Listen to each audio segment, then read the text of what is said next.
دوستان عزیز، روز همه شما بخیر شدی باشد. انشالله که همه شما خوب هستین، تندرست هستین. امروز ما آمدیم هم مکسر فرما تماشا، هم تماشا آمدیم هم گودشی. ای گوده ما مولی مایده را بسیار دوست می‌دارم نگاه بیشه. ای گو کم میترسم، ای نگاه بینش نه جوشیدنش. خیلی وقتش در گوی میزدگی داشتیم، کم میزد، پوچوش میبرداشت. تا حوزی ایادم رومدگی نیسته. فکر میکنم که همه گو هم خیلی وقتی جوشیدنده پوچوش میبرداره. یک طرف ده انمی پریسا موندگی برای مالو، یک طرف ده مالوی مایده و گو. انایی لیمچو ده پولنی خلیب و بطانی قاق کردگی. ما آمدیم رسیدیم خونه ده، انمی بوچکه ده شیر آوردیم. نمیدونم 50 لیتره یا انیق نمیدونم این بوچکه چند لیتره های.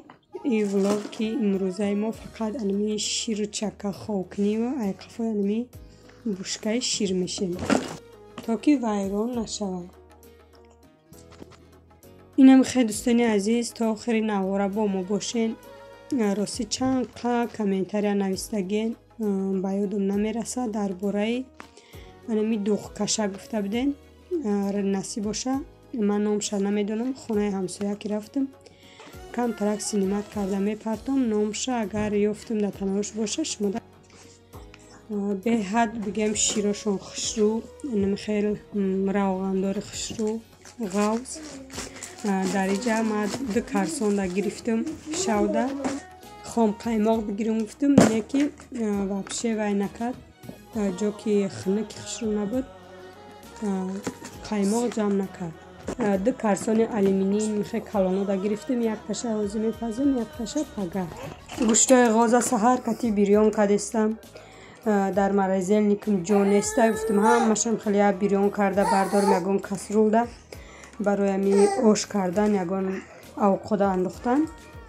گوشتی بریان کردگی با مزش دیگه های نمیخوای بریان کرده بردارم. گفتم در خلادینگه می گوشت 2 روز بیسته دیگه بو میکنه. برای همی گفتم یه باره بریان کرده بردارم.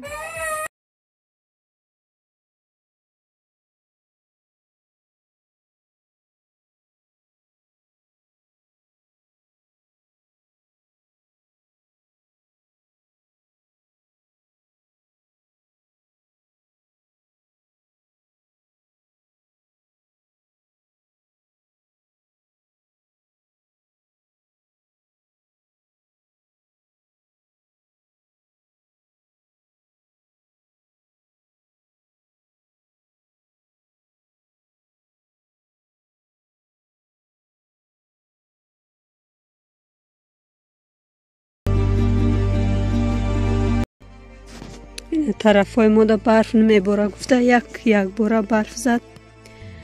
برفی خیلی گرمه. اینه پدیزو دا 2 کسه 3 کسه زندگی میکنه تمام.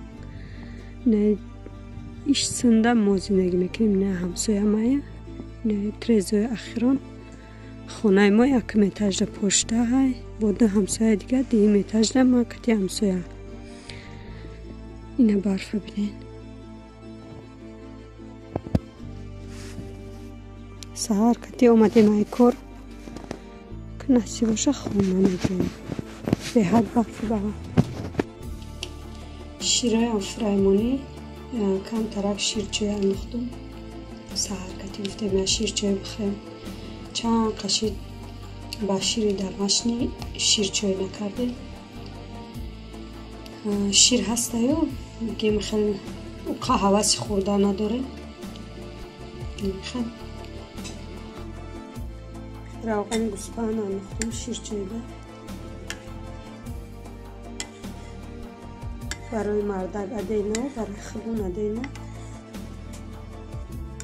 ما مسکو یا روغن زرکتی میخوریم. اینجا کاسرونکای 20 لیتر شیر پخته استم یک تا پختم و جیرغات خوب کردم و خلطه انداختم یا خلطه دوختم چم خوب میکنم نه خلطه چکمه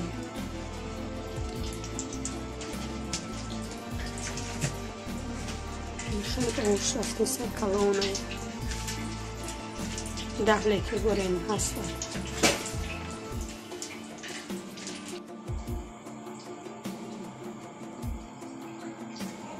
چخلا که دیدن ما یک بار نمیخواد شیر پخته بگه جیرخود خوب کردم سهار که در خلطه انداختم با بگه دیگریش با نمی کاسرونکای کلونه که انداختم مونده بریم شیره شم خوب کردم شم خیلی خوش رو خورف کم طرح خنک شد شم گرفته در خلطه چپه میکنیم خلطه کلون خوش رو دختگی اینم خیلی دوستان عزیز به حد بگیم قیماق شخشرای با شیره بودمی بالای گاز های پلیتای وقتی جوش میه با پاس کرده بمونی جوشته بیسته با قیماق غلس خوش رو میگیره به حد شیراش نه دوستان عزیز زمستان دوستان عزیز درست شده کفای نمی شیر جیره بینید همه جا برف پوشید کم کمک سینمات کرده خیشینم شید کودکا باشد بیرون میبریم گفتستان اعتریزه بچم دید که جروش در میدان انکه مرم بیرون میرم گفته پیشنشه بخونه بیرون میرم میرن پولنی ای همی نسکیتا کرده تا شبکشونه شیتا کرده ای در میدرویم حالی بسه دینانگی آورده بشه خواه نشیده مرا جزیر بود کرد هوا خنک نیسته به حد هوا نغزه یکی هم مجو برفه هوا خنک نیسته اینم خیلی دوستانی عزیز بعد این ارچه را دیدم در یادم رسید که چند کس نویستن گفتن که او بالای در روی استالتان نمونین راستی من نمیدونستم که او بالا هست یا نیست من فقط برای بوش خسروی ارچه را گفته خونه آوردم ایخه برای زیب زینت استال و برای وی ناوردم من برای سولینه گفته یکون نیت دیگه نداشتم خیلی شیری ارچه را من آوردگیم موجه یه ماه می شود در درنی او مونده بودم در تریزه خیلی ایستاد بود در روی استال موندم اگر که او بال باشه مثال که من نمیدونستم میگیرم میپرتم شه هیچ گم نیسته اینم خیلی دوستانی عزیز چه خیلی که گفتم امروز فقط ولاگ امی و شیر ولاگی شیر و چکه و فرما همش یک جایه پخت پزم نیسته کم کمکی ها جو سیونکا کردگیم نصیب بود در ویدیوی آینده میشه با کم کم پخت پزم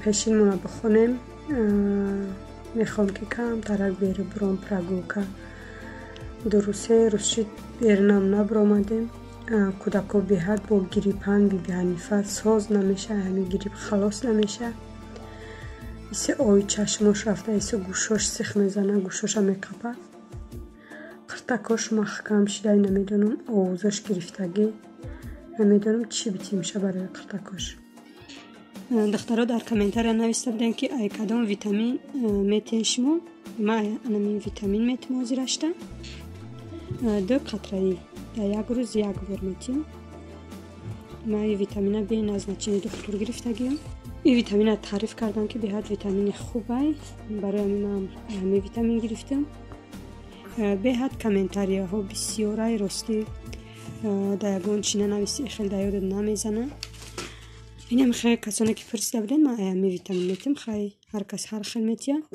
من همین ویتامین میتم خیلی دوستان عزیز رحمت برای دستگیریاتون برای سخنهای نیکتون تا ویدیو آینده در پناه الله مهربان باشید